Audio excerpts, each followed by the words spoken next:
Nirmala kenyam kanasan content barash bajaling kanor online TV. Kajan kwasme bana racha me bana jakwen.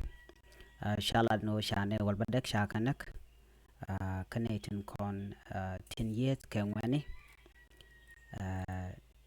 Ngwani tishiro mat ke ngwani nuari. Kanatin years ke yen kan ke palatali. Chi korma shalad no wishatwok. Gwasme kan kono reileram dana bana kulaling. Dua badana tuwa kaja. Bukon gorno de kon subscribe kan online TV channel kade yene nyog bakan nasin ko kenen kono kwesh kan online TV ban lere me ban je chuli ngwa kelo da ka do bran to ka kaje ngum non kor kam jani tichorian mat kan nuare ku kule nyen ka palatali ban do bran en chi ngwaro den lat ka je ban ga chuli kel gwasa me shirgamen sha kwen ke shalinga tende shala dano shingwana wal badak shi liure kur mi shater kam jani ti chiro den mat kel ke ngwana nyere la ni tin kon te tush kanti kana unity state ka tuok re kuma tuok ka rumamer ka roja dana shalat ke jan shir mamer kandi commissioner jalat no kur mo tuok kam majok alio kam mizria tela yenok ala mizria ke mizria ken ke palatali ke nir kon la jel kok nyenye kan ke marol a young village ka tush county kan je a young village ti cha kule cha chigaru den markel kan nore tin kon tere wiki unity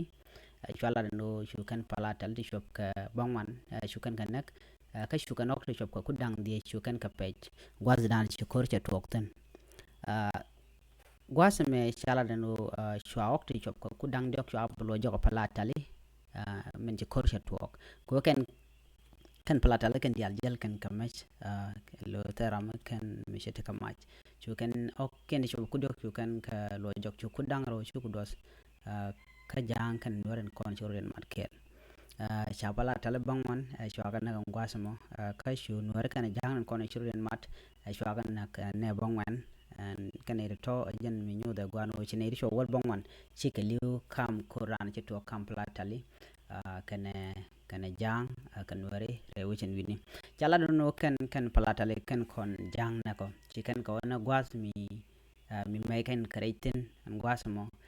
shu jang chu ke shu kan platali shu kan ke chu ma gwas dan tegatin anta ma chala no kan platal to ka re wichin chwal ka ja kwach payam jan gwas dan chika upatin karaja dana shalat neme jan manak ne wal badak ngwana wal badak tin kon tin shiliu ka ngwana wal badak kon shiliu akam platali kana ngwana jane ka tang ngwana nuaren kon chorian mat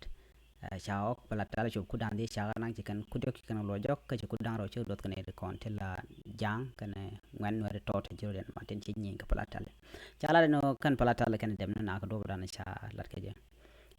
gwazran ci ban ko ken bukan gorono bukan nal bukan kan kalu jan joko do ran shalat ke je ne me jele dan yene ngen gwasme men ci tok re wusen ni biya tagama